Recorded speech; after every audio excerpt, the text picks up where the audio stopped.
Hello, everybody. My name is Imran Alvi, and today I will talk to you about organizational behavior management, also known as OBM.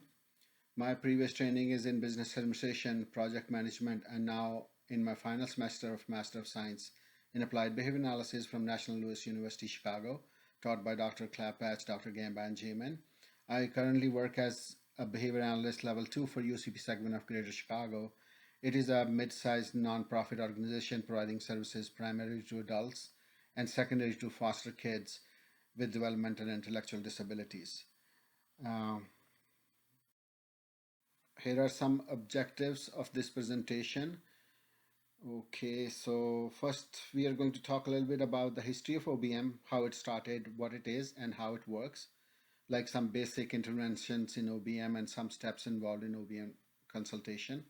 Then we'll talk about some of the major areas of OBM and some topics related to OBM that have been empirically researched. Later, we'll highlight how the seven dimensions written by Beowulf and Risley are applicable to the field of OBM. We'll also discuss how a supervisee pursuing BCBA certification can master task list objectives while practicing OBM and look at some examples of how our ethics core requirements are fulfilled practicing this field. I'll also share some resources if you wanted to further pursue or educate yourself in the field of OBM.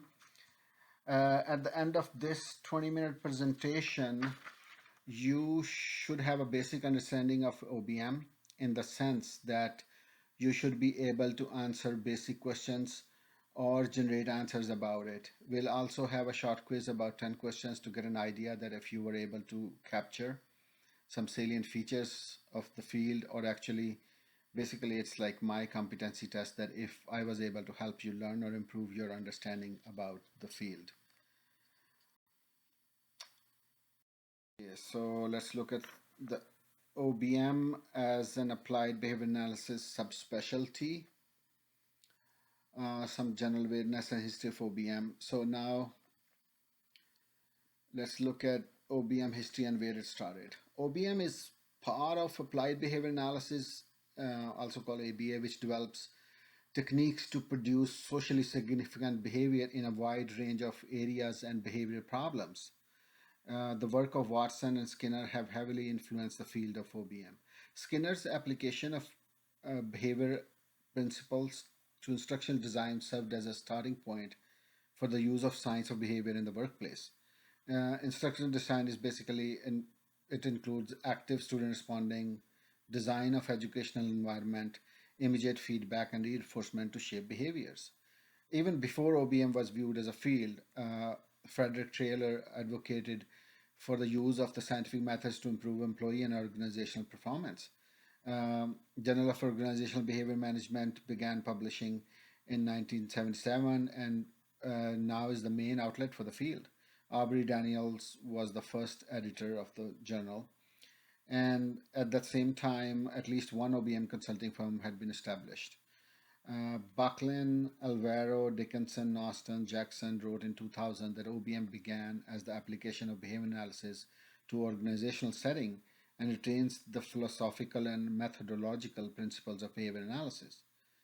The defining feature of OBM, as described by Frederick and Lowell in 1980, it included a number, like the first one, the purpose of OBM is to improve performance and satisfaction and to make organizations more effective in achieving their goals. And second one, the primary subject matter in the behavior individual and group in organizational settings. And the third one was the theoretical and conceptual basis behavior analysis. The methodology relies on direct observation of behavior as the main dependent variable.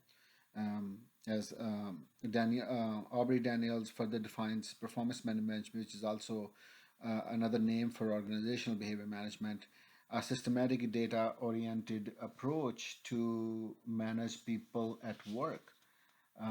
Polling also wrote in 2000 that OBM has proven useful for dealing with a wide range of behavior problems in both the public and the private sector. OBM overlaps a little bit with the field of industrial organizational psychology, relating to the behavior of people in the workplace. However, there are many differences between the two fields as well. Industrial organizational psychology is based on the theory that it has a focus on topics such as personnel selection and placement. Um, well, as written in 2000 by Buckland et al., OBM is guided by a single theory of human behavior and has historically emphasized identification and modification of the environmental variables that affect directly observable and verifiable employee performance. Let's look at the OBM assessments and interventions. Assessments. An alternative, more informal ABC assessment is the behavior engineering model. Consider both environmental and performer variables, and the performance diagnostic checklist also questions about antecedent equipments and processes, skills and abilities, and consequences. This assessment tool has been effective in identifying useful interventions. Okay, let's look at the interventions. There are two categories of OBM interventions: antecedent based and consequence based interventions. Antecedent based interventions are, for example, task clarification involves clearly defining employee tasks. Equipment modification involves altering the equipment used for tasks and goal setting, prompting, training. Consequence based interventions, the number one is like feedback involves delivering information about performance to the employee, which can vary according to the format, like verbal, written, or graphic. And delivery agent, manager, supervisor, a consultant, or a fellow employee.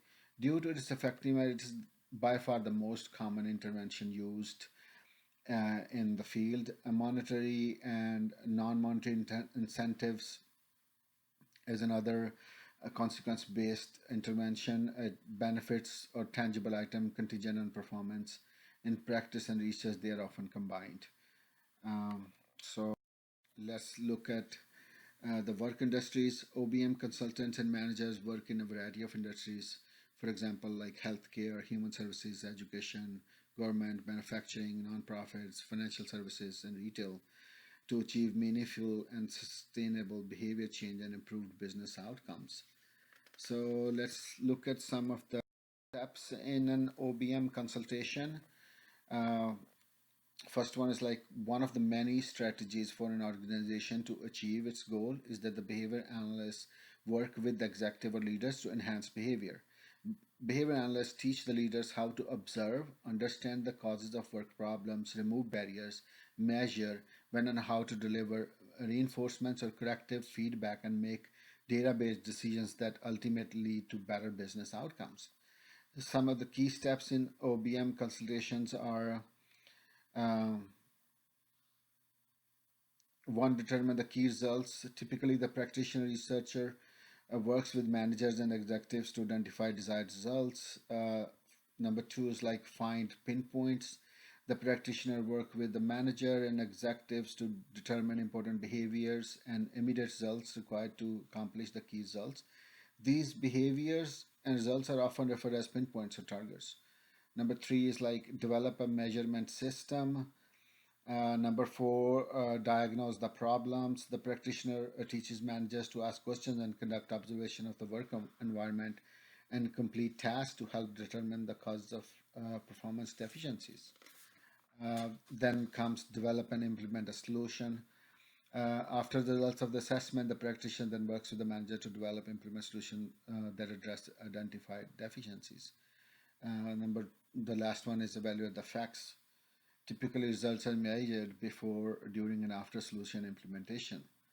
Um, there are three types. There are at least three types of results that are of interest to the OBM practitioners: behavior change results, treatment acceptability, and cost benefit analysis. So let's concentration areas of OBM application. Uh, Consideration areas within this subspecialty include performance management, behavior-based safety, behavior systems, analysis are the main three, but other areas like consumer behavior analysis, health, wellness, monitoring incentive systems, training and development, and leadership and culture also have OBM presence. So I'm going to briefly talk about the three: performance management, behavior-based safety, and behavioral system analysis. Performance management It's the management of individual employee or a group of employee through the application of behavior principles called performance management.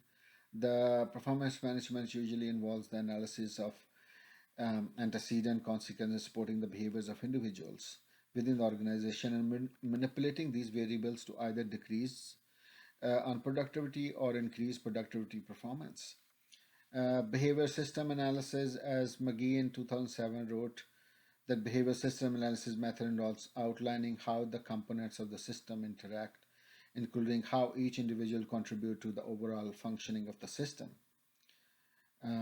Dina wrote in 2009, the value of BSA is that it allows analyze the organization outside the basic three-term contingencies to identify variables that can significantly um, impact individuals and organizations' performance. So then the third one is behavior-based safety. Behavior-based safety is the most well-known version of OBM in the manufacturing world. It focuses on the analysis and alteration of work environments to reduce injuries and promote safe behavior among leaders and employees. So now let's look at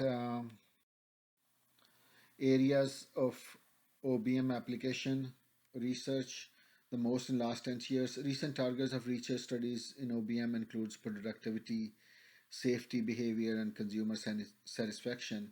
I have researched the Journal of Organizational Behavior, which published like empirical reports and theoretical review of research in the field of OBM. Um, the following topics also has the highest number of publication in Java, like performance management from 2009 to 2010 had like 73 publications, feedback or on feedback 59, behavior training 37, technology 20, system analysis 17, reinforcement 15. Then let's now move on the 7 dimensions of applied behavior analysis in relation to OBM. In ABA, we are taught the 7 dimensions written by Bear, Wolf, and Risley in 1968, which provide the fundamentals of applications of the science of human behavior. It guides our practice and research. When practicing OBM, which is like a subdiscipline of ABA, we also adopt these dimensions and get guidance from these higher order principles to make a positive difference. So let's look at uh, the applied dimension. The science of ABA should first and foremost be applied, meaning working on problems of social significance. In OBM, practitioners should always have clarity on what the performance change is important and ensure that the targeted performance improvement is of social significance to actually all stakeholders to the organization. For example, like the board of directors, customers, executives, managers, employees. So now the behavioral in ABA, we include behaviors that are measurable and observable, and same in OBM. We focus on similar behaviors and also to ensure a clear link between behaviors and business results. Additionally, we clearly define behaviors of not only the performers but also the behavior which influence the performer's behavior. For example, the behaviors from their supervisor or executive to ensure alignment in order to achieve desired results. So, okay, the third one, analytic, we keep cause and effect in view when analyzing behavior to find a functional relation between behavior and environment. In OBM, we evaluate the solutions to improve behavior change and the business results associated with those behaviors. In any OBM project, the behavior analyst and client make database decisions using the information on both behavior and the target results. So technological in this dimension, the objective is to detail our solutions to the point where everyone can use behavior analyst procedures to implement the same solution. Well, of course, with appropriate training, you you need some basic training to run it. In OBM, the ultimate goal of being technological is that our clients should not need a long-term need for the same OB expert to implement a solution. Managers or other employees, as well as the other OBM specialists, should be able to implement the same solution put in place to achieve improvement. So, conceptually systematic means demonstrating a clear relationship between science and its practice. In ABA, we ensure interventions are from specific theoretical base and empirical evidence. Behavior analysts get guidance from the research to find the solution, do assessment, and use strategies that are founded in ABA science. For OBM, it's no different. It makes us conceptually systematic when we analyze areas like organizational culture or target performance shortfall based on research and from the concept or principle of behavior analysis. Being effective means that the intervention must bring a significant positive change in the subject. In OBM, effective is it that it measurably and positively hits the bottom line. We demo this by showing a positive return on investment as well as customer satisfaction and the organization's employee support. Generality, the dimension requires that the behavior that were taught must be carried over and performed across different settings or situations. In OBM, the solution is designed from the beginning to be applied in new settings and continue after the solution had formally ended. For example, if we implement a successful intervention in one department or one business unit, we should be will we be able to implement it in other units, or will an employee or managers generalize this skill in other contexts or to the behaviors and to the other behaviors and have like a positive impact. So let's move on and look at the tree of task list objectives during behavior analytic practice of OBM. Okay, so well, as all the time we see, like there are warnings on many things. Don't try without adult supervision. One should have an instructor or supervisor before starting to practice these objectives. Luke et al. In 2018 wrote a very comprehensive piece of guiding supervisees on how to map certification requirements like a BSEB certification requirement and OBM. This article has a lot of resources embedded in it, including specific OBM literature to each objective. You can actually download the mapping list in an Excel file as well. Okay, so let's drill down. The first thing first, as I said, supervisors should always get guidance from their supervisors. Second, if you don't have one, the uh, the task list item you wanted to learn, you should, if you don't have one, you should develop a procedure fidelity checklist specific to the skills you wanted to master, covering relevant ABA and then OBM literature to understand it in the context of OBM, and complete steps like getting consent from the people involved and required steps to develop, implement, and document the implementation of the program, like that data collection to make timely decisions.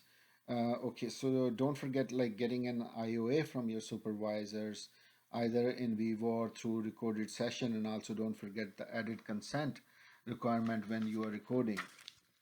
So you can also do this as a mock trial and scored by your supervisor the same way you would do it in a real situation. So covering all task list item will be out of the scope of this presentation. However, I'm going to quickly touch base on 5 objectives. Behavioral assessment, conduct a descriptive assessment. Um, so assessment of problem behaviors. We're gonna recommended resources are some of the articles and Gilbert's book, fidelity checklist, ABC data, operational definition, data analysis, hypothesized function, and of course inter-observer agreement. Beside the ABA literature on this objective, you should review OBM literature. Uh, Feinup et al. In 2013 implemented a functional behavior assessment at a human service organization to reduce the tardiness of scheduled staff meetings. Following baseline, FBA focused on attendance and consequent. Sorry, FBA focused on antecedents and consequences, conditions that affected staff arriving on time to schedule meetings.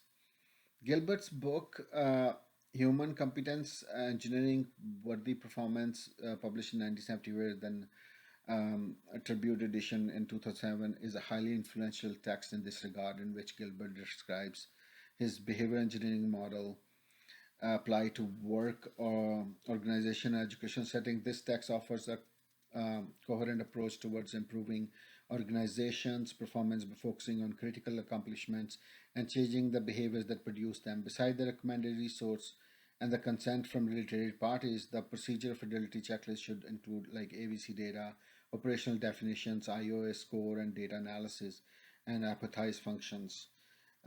Second one, conduct a functional analysis of the problem behavior.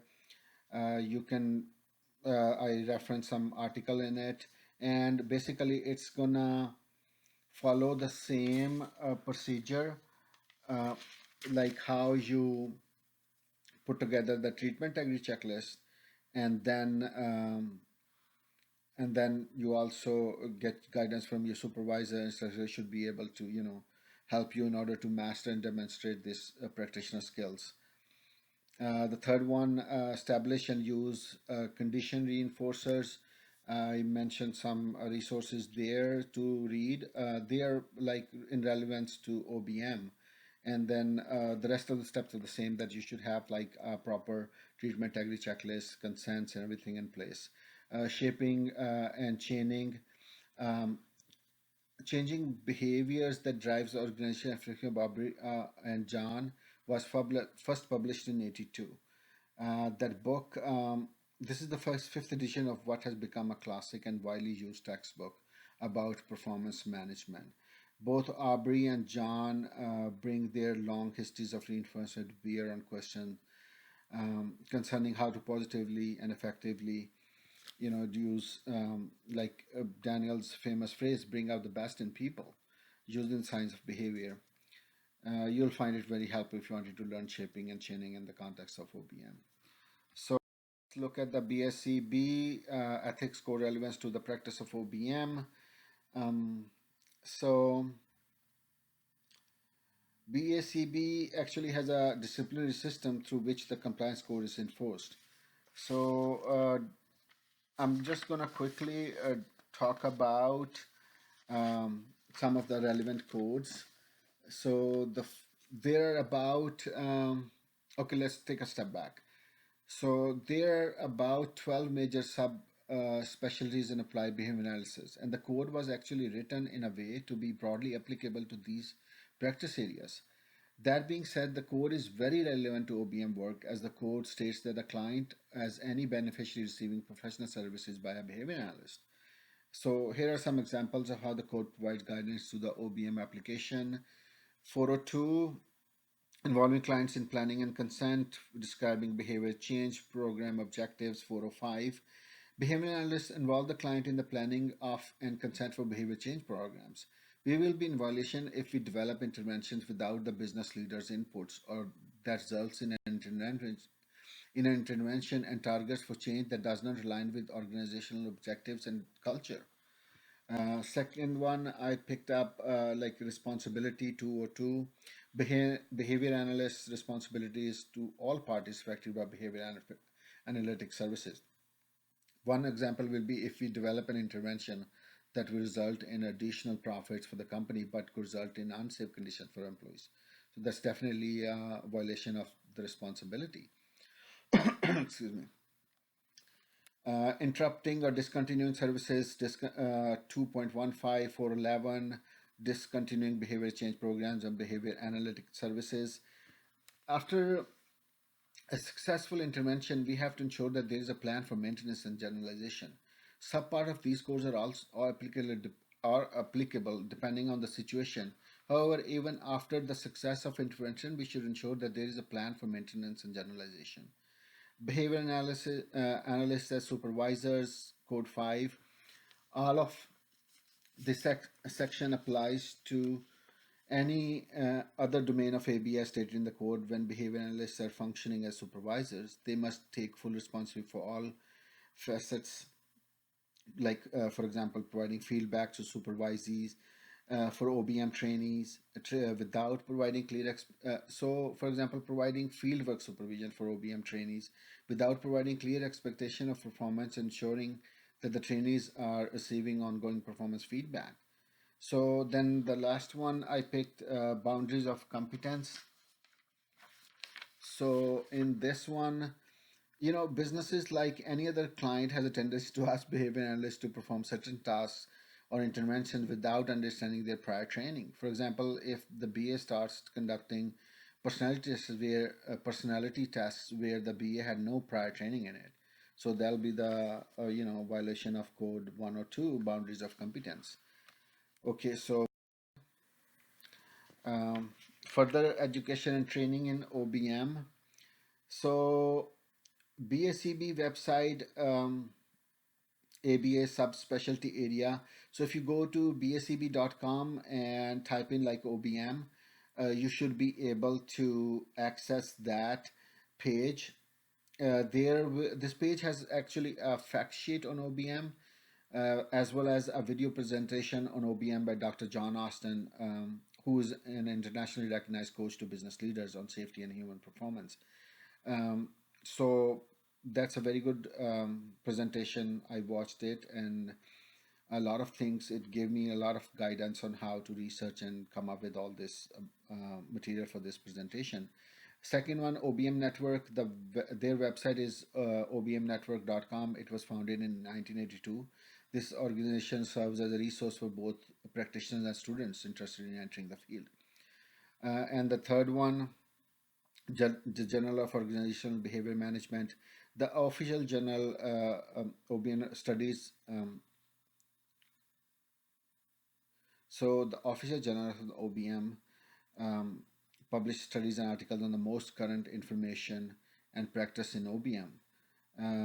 As we mentioned earlier, like I talked about it, that the journal began publication in 77 and it's the main outlet of the field now.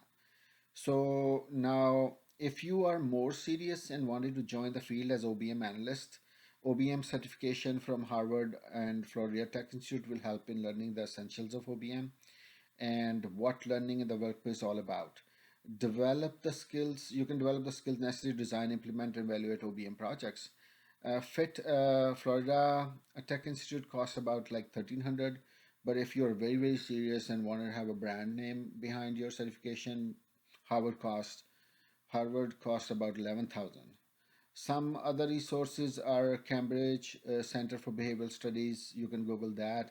International Society for Performance Improvement is also a very good source. So this is, I hope I was able to help you guys understand some of the basics. So thank you everyone for your time and patience. I hope you are able to capture some core features of OBM.